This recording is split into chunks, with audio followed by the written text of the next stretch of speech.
The Shareholder Meeting Part 1. The Sidelining. The first sign wasn't the demotion, it was the silence. For 7 years, Daniel Mercer had been in every meeting that mattered. Not at the head of the table, never that, but close enough to hear how decisions were really made. As a senior finance manager at a publicly listed conglomerate headquartered in London, his job was to make numbers behave, to make projections credible, to make compensation models defensible. He was very good at it, which is why the silence unsettled him.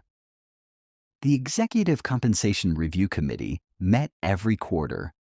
The agenda was predictable: base salaries, performance multipliers, long-term incentive plans, stock options wrapped in language like alignment and retention.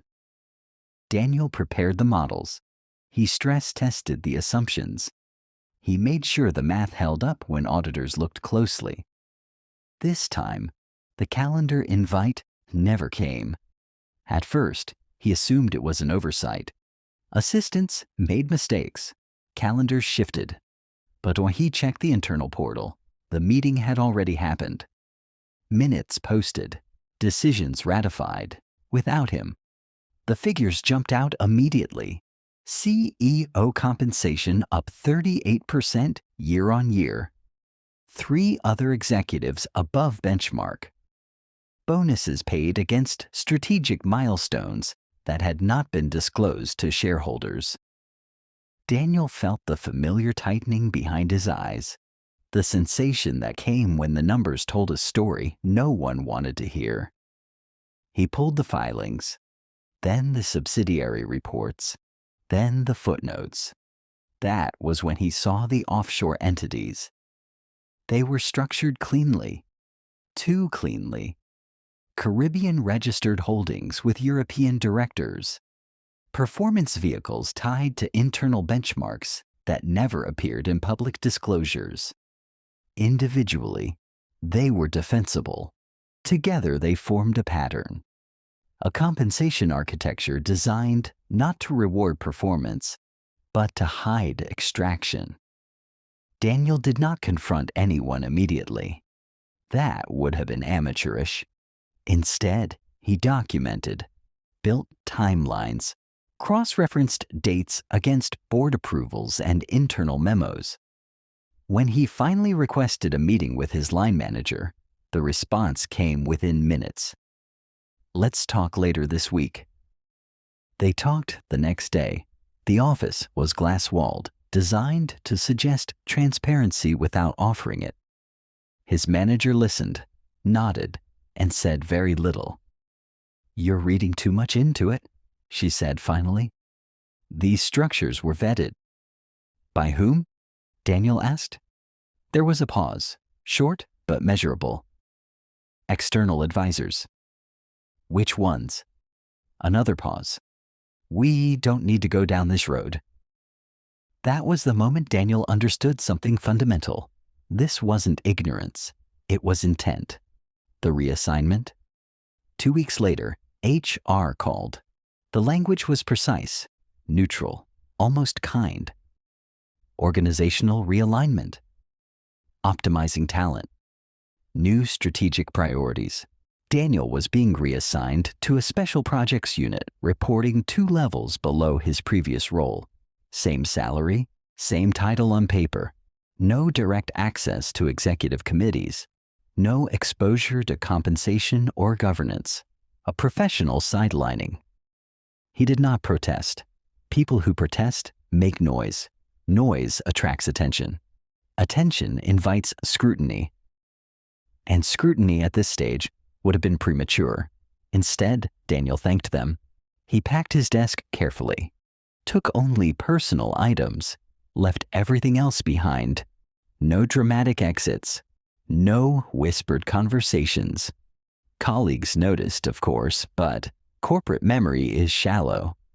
By the following quarter, he was already fading from relevance. That was exactly what the board wanted. What they didn't know was that Daniel had already shifted his focus. From internal controls to ownership. The first shell. It began innocuously. Daniel had spent years reviewing shareholder registers. He knew how fragmented public ownership really was. Thousands of institutional and retail holders, most voting passively, most unaware of how power aggregated. He also knew something else.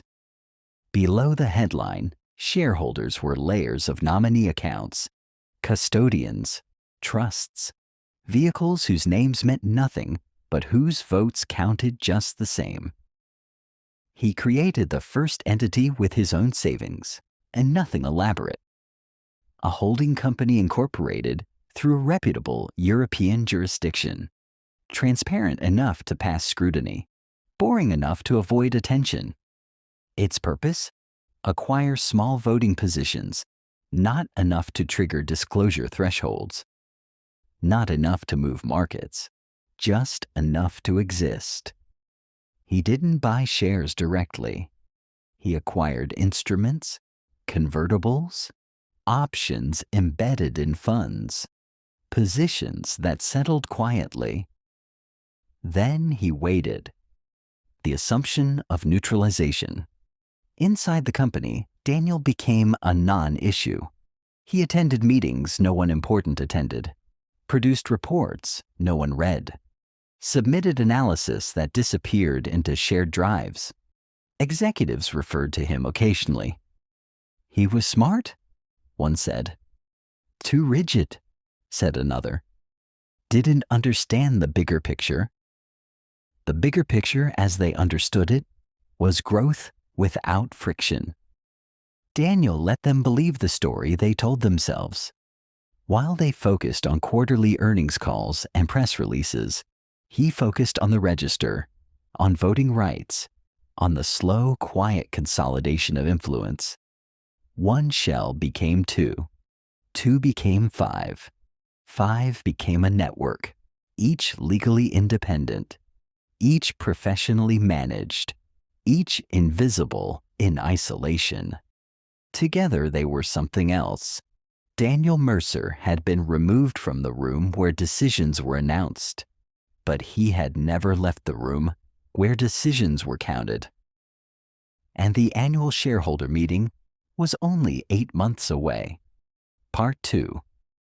The silent accumulation. Daniel Mercer learned very quickly that patience was not passive. It was active restraint. In his new role, tucked away in a department that existed mostly to absorb inconvenient talent, Daniel was expected to drift, to lose relevance, to spend his days producing internal memos no one would read and attending meetings where decisions had already been made elsewhere. He did exactly that. On the surface. Underneath, every spare hour was devoted to understanding the company's shareholder base at a level most executives never bothered to explore.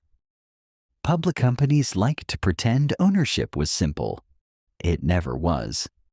Behind every headline, shareholder was a web of custodians, nominee accounts, pooled investment vehicles, and trusts. Voting power fragmented across entities whose names meant nothing to the market, but everything on record day. Daniel had reviewed these structures for years as part of his job. He understood where disclosure thresholds sat, how positions could be accumulated without triggering alarms, which jurisdictions required transparency and which simply required paperwork. The first shell entity had been a test. The second was strategy, learning the register's blind spots. Most boards obsessed over two things: share price and optics. They tracked activist investors obsessively. Hedge funds with reputations, public campaigns, press-friendly demands. Anything loud was treated as a threat. What they ignored was quiet concentration. Daniel studied the shareholder register from prior years, mapping patterns of voting behavior rather than ownership size. He noticed something most people missed. Entire blocks of votes consistently followed management recommendations without deviation. Passive funds, pension vehicles, nominees instructed to default to board guidance unless explicitly directed otherwise. Control didn't come from shouting, it came from aggregation. He created additional entities slowly, always through third parties. Each shell had its own legal counsel, its own administrator, its own stated investment thesis that aligned perfectly with long-term institutional strategies. Nothing aggressive, nothing suspicious, just capital flowing where it was allowed to flow. Money without noise. Daniel didn't use leverage. That was critical. Leverage created urgency. Urgency created exposure. Instead, he used cash flow from his salary, severance savings, and later returns from early positions. He reinvested dividends automatically, allowed compounding to do its work. He also did something else. He waited for moments of corporate distraction. Quarterly earnings volatility, a regulatory fine in an unrelated division, an executive scandal overseas. Each moment of noise masked quiet movement. He acquired convertible instruments tied to future share issuance, structured notes that settled into equity long after their purchase date. Voting rights embedded in obscure instruments few executives bothered to track beyond their aggregate line items. By the time the finance department noticed an uptick in other institutional holdings, it was already too late to unwind. The board's assumptions. Inside the executive suite, Daniel's absence was interpreted exactly as intended. The CEO referred to him once during a strategy session. He was technically competent, he said, but he couldn't see the forest for the trees. The room nodded. To them, Daniel had been a man obsessed with detail, incapable of understanding ambition. They believed he had been neutralized not by force, but by irrelevance, which was precisely why no one questioned the shareholder analytics dashboard when it showed nothing alarming. No single entity crossed a disclosure threshold. No activist filings appeared. No letters arrived demanding board seats. Silence was comforting, building the block. By month 4, Daniel controlled, indirectly, just under 3% of the voting rights. Not enough to matter. Not yet. But control isn't linear. In corporate governance, influence accelerates once certain tipping points are crossed. Proxy advisory firms, quorum thresholds, supermajority clauses hidden in bylaws few executives ever read. Daniel knew them all. He knew which resolutions required simple majority and which required enhanced approval. He knew which executive compensation votes were advisory and which were binding. Most importantly, he knew that the annual shareholder meeting would include a governance package, quietly bundled, requiring reauthorization of executive incentive structures. A vote everyone assumed would pass. A vote Daniel had already modeled 6 different ways. Human cost. There were nights Daniel wondered if he had gone too far. Not morally. Legally, everything he did was sound. But psychologically. He was investing years of effort into an outcome that might never materialize. He lived carefully. Quietly, almost invisibly. Colleagues stopped asking him for input.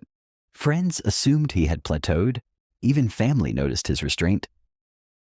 "You're very calm," his sister once said. "I'm focused," Daniel replied. Focus was easier than anger. Anger rushed. Focus waited. The final pieces. 3 months before the meeting, Daniel made his final moves. He didn't buy more shares. He bought alignment. Through intermediaries, his entities entered into voting agreements with several mid-sized funds, perfectly legal arrangements that committed support on governance issues in exchange for long-term strategy disclosures. Nothing illegal, nothing dramatic, just cooperation. The cumulative effect was subtle but decisive. By the time proxy materials were finalized, Daniel's block, still invisible as a unified force, represented just over 11% of voting power on specific resolutions. The board had no idea. The proxy statement. When the company released its proxy statement ahead of the annual meeting, the tone was confident. Executive compensation reaffirmed. Board members recommended for re-election. Governance framework modernized. Daniel read every line. He smiled only once. Buried on page 87 was the language he had been waiting for. A clause requiring a majority of votes cast, not shares outstanding, to approve the compensation package. Turnout mattered. And Daniel controlled turnout. The calm before. As the meeting approached, executives rehearsed presentations. Slides were refined, talking points polished. The live stream was expected to be uneventful. Analysts predicted smooth passage. Journalists prepared generic coverage. No one noticed the shift beneath the surface. Daniel didn't attend the rehearsal. He sat at home, watching the city lights through his window, reviewing vote tallies one last time. The numbers were clear. The vote was no longer a formality. Daniel Mercer had spent months becoming exactly what the board never saw coming. Not an activist, not a whistleblower, not an enemy. Just a shareholder who knew how counting really worked. And the meeting was days away. Part 3. The illusion of control? The closer the annual meeting came, the calmer the board became. That calm wasn't confidence. It was habit. For years, shareholder meetings had been predictable rituals. Polished presentations, followed by votes that passed with comfortable margins. Executives spoke. Shareholders listened. Proxies were counted. And the company moved on. Control had never been questioned. The CEO treated the meeting like a performance review he already knew he'd passed. Slides were rehearsed to the second. The opening remarks were rewritten 3 times, each version more optimistic than the last. Strong governance, he practiced aloud. Aligned incentives. Shareholder value. No one interrupted him to ask whether those shareholders were still aligned. The boardroom narrative. Inside the boardroom, the story was simple. Growth was strong. Margins were holding. Regulators were quiet. The compensation structures Daniel had once flagged were now deeply embedded in the company's operating rhythm. Offshore entities had become normalized. Performance metrics had been adjusted, subtly, to justify payouts already assumed. No one referred to them as irregularities anymore. They were legacy frameworks. During a governance committee meeting, one director raised a brief concern. There's been some consolidation among smaller holders, she said, glancing at a report. Nothing material, the CFO replied smoothly. Normal institutional behavior. That was the end of it. Boards do not investigate things that lack narrative tension. And Daniel's strategy produced none. The proxy advisors. 2 weeks before the meeting, proxy advisory firms issued their recommendations. They were lukewarm. Support for executive compensation, but with caveats.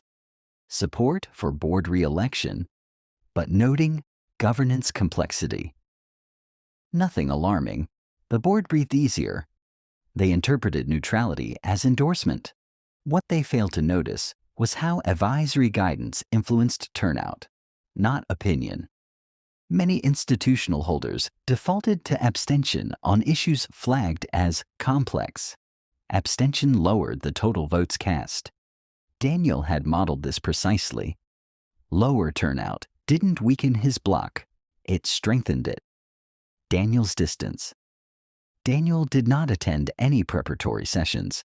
He did not request updates. He did not reach out to former colleagues. From the company's perspective, he had become a background presence. Technically still employed, technically still useful, but strategically irrelevant. That invisibility was complete when his manager introduced a new analyst during a team call. "She'll be taking over most of our external reporting interfaces," the manager said. Daniel nodded politely. He had already moved beyond interfaces. The architecture of control. At home, Daniel reviewed the governance documents one last time. He had spent months mapping how power flowed through the company. Not through titles, but through clauses. The bylaws contained layers most executives never revisited after incorporation. Voting thresholds varied by resolution. Quorum requirements could be met with surprisingly low participation.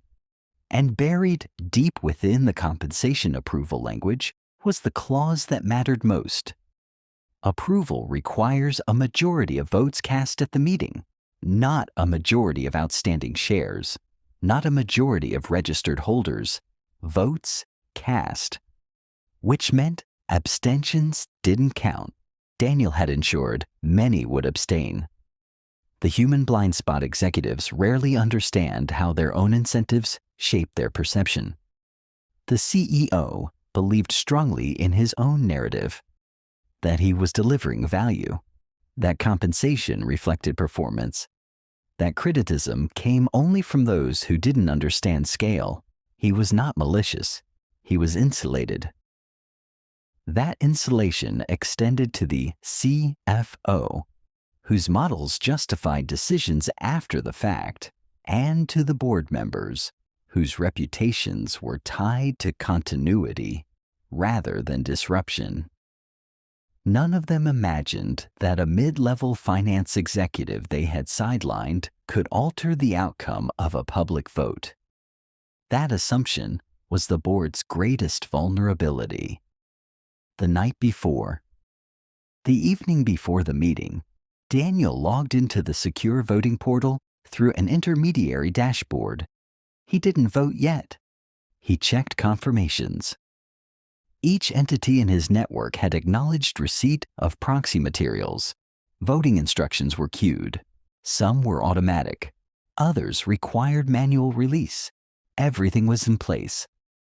Daniel closed his laptop and stood by the window. Across the city, lights burned in office towers where executives were likely still rehearsing lines they believed would never be challenged. He felt no triumph, only clarity. The meeting begins. The annual shareholder meeting began at precisely 10 a.m.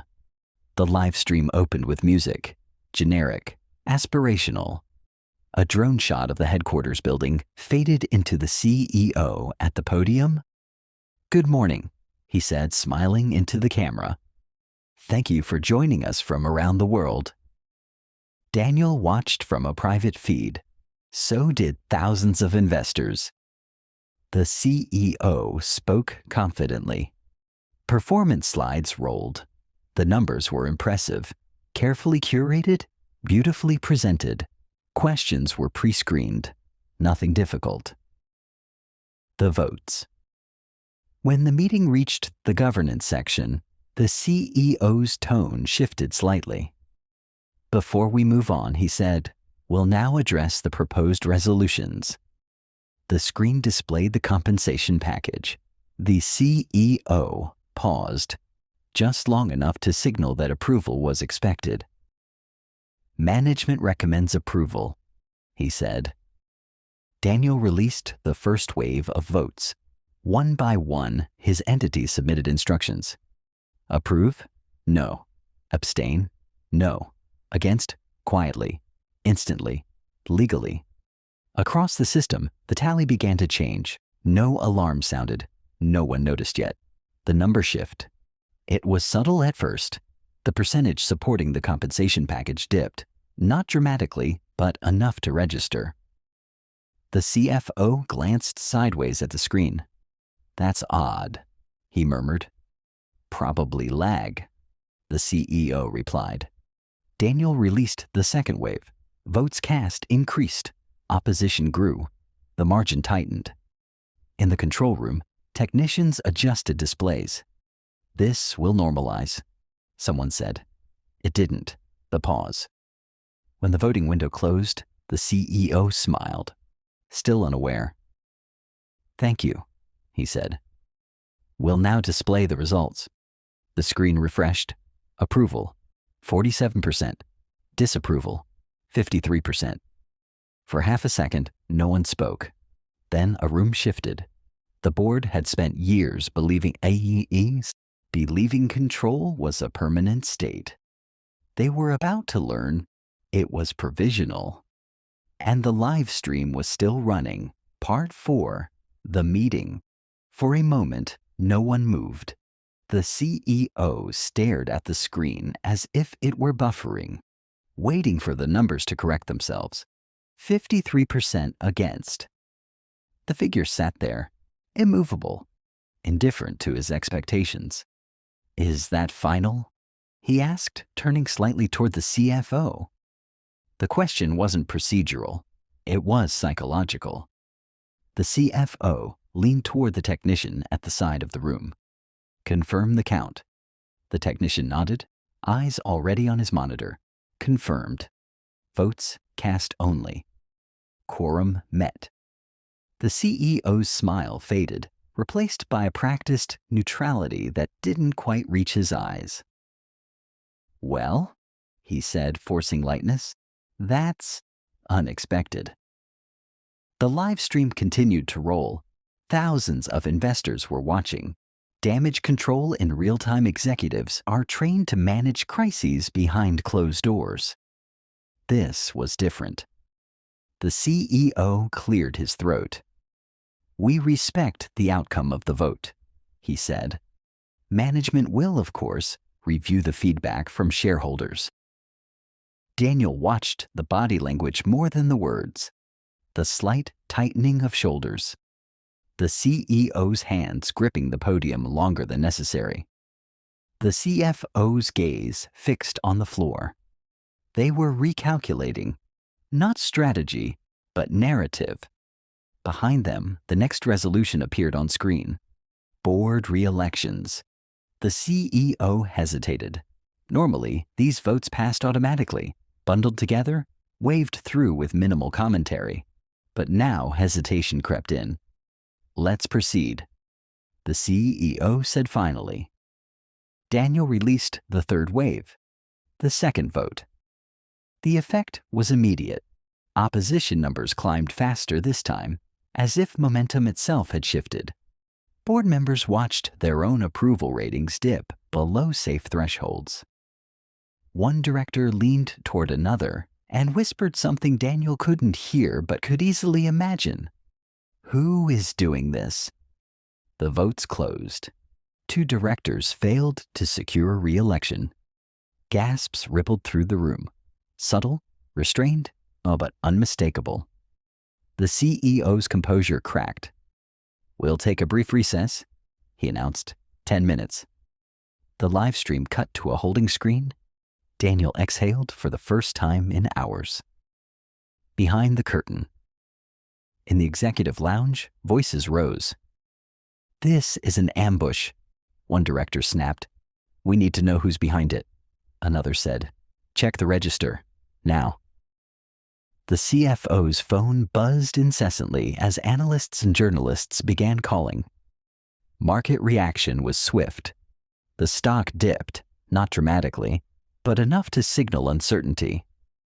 Meanwhile, the legal counsel flipped through governance documents with increasing urgency. "This isn't hostile," she said quietly. "It's compliant." That word landed heavily. Compliant meant legitimate. Compliant meant unavoidable. The board had been outmaneuvered by its own rules. Daniel's name. The breakthrough came from an unexpected place.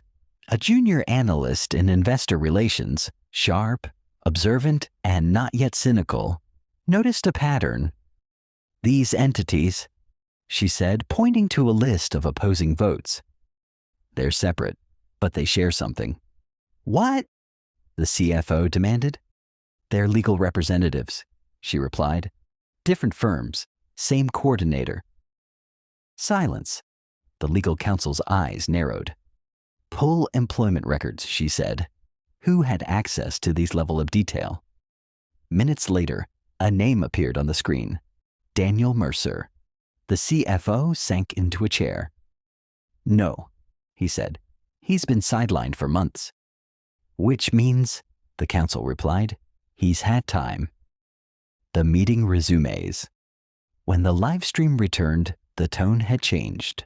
The CEO's voice was flatter now, more formal.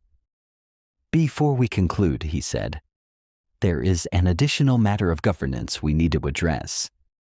He paused, choosing words carefully. In light of today's outcomes, the board has agreed to initiate an independent review of executive compensation structures and voting transparency. Daniel watched as journalists' expressions sharpened. Independent review meant exposure. The fourth resolution. The final item on the agenda was procedural. A vote authorizing the board to appoint interim directors if vacancies arose. The CEO spoke quickly, as if trying to outrun the moment. Daniel waited. Then, deliberately, he released the final instructions. Against. The resolution failed. That was the moment control shifted. Immediate consequences. Without the authority to appoint interim directors, the board was constrained. Governance paralysis set in instantly. The CEO attempted to adjourn. Thank you for your participation, he said, voice tight. This meeting is concluded. The screen went dark, but the damage was already done. Public reaction. Within minutes, headlines appeared. Shareholders reject executive pay at annual meeting board shakeup signals governance crisis. Unexpected voting bloc alters corporate power structure. Commentators speculated wildly. Activist investors were blamed. Foreign funds were suspected. Internal leaks were rumored. Daniel said nothing. The call that evening, his phone rang. The CEO. Daniel let it ring twice before answering. Yes, he said. There was no greeting? You did this, the CEO said. Daniel did not deny it. You left me no choice, the CEO continued. We need to talk. We already are, Daniel replied. Negotiation without drama. They met the next morning in a neutral office, not the executive suite. The CEO looked older. What do you want? He asked. Daniel was precise. Transparency, he said. Governance reform. And acknowledgement that the compensation structures violated shareholder trust. The CEO scoffed weakly. You think this makes you powerful? Daniel shook his head. No, it makes the system visible. Silence stretched. Finally, the CEO nodded. What else? A seat on the interim governance committee, Daniel said. Not for me, for an independent chair. The CEO closed his eyes. The agreement. By the end of the week, announcements were made. 2 executives resigned. Compensation structures were frozen. An external governance firm was appointed. Daniel's role was never mentioned publicly. It didn't need to be. The register reflected the truth. The meeting had been streamed live, but its consequences would echo for years. Daniel Mercer had never raised his voice. He had only counted. Part 5. Aftermath and Poetic Justice. The company did not collapse. That was the first thing analysts got wrong. They expected chaos, lawsuits, hostile takeovers, dramatic firings. They expected blood in the water. What they got instead was something far more unsettling. Order. Not the comfortable order executives preferred, but the kind that arrives when rules are finally taken seriously. Within 48 hours of the shareholder meeting, the board issued a formal statement. The language was careful, legal, and unmistakably defensive. The board acknowledges the outcome of the recent shareholder vote and is committed to restoring confidence through enhanced governance and transparency. Markets stabilized. The share price recovered half its losses within a week, not because investors were reassured, but because uncertainty had narrowed. The risk was no longer unknown. It had a name, a shape, and a timetable. Governance reviews were scheduled. Compensation committees were suspended. External auditors were appointed. And 2 executives resigned quietly on a Friday afternoon. The narrative war inside the company, a new story took hold. It was not flattering. Executives framed the incident as an unexpected shareholder realignment. Press teams spoke of evolving investor priorities. Analysts speculated about activist funds circling the stock. No one mentioned Daniel Mercer, not publicly, but internally, his name spread with a strange mix of resentment and reluctant admiration.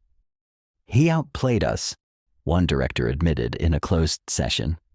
"Using our own framework," another added. That was the part that hurt the most. There had been no breach, no whistleblower scandal, no illegal maneuvering, just math. The governance reckoning. The independent governance firm moved fast. They didn't accuse. They didn't moralize. They mapped every offshore entity, every compensation vehicle, every exception that had once been waved through as commercially necessary. Patterns emerged, not of criminality, but of entitlement. Executives had rewarded themselves for risk they did not personally bear. Performance metrics had been adjusted retroactively. Disclosure had been treated as a suggestion or rather than an obligation. The findings were damning precisely because they were boring, and boring is impossible to spin.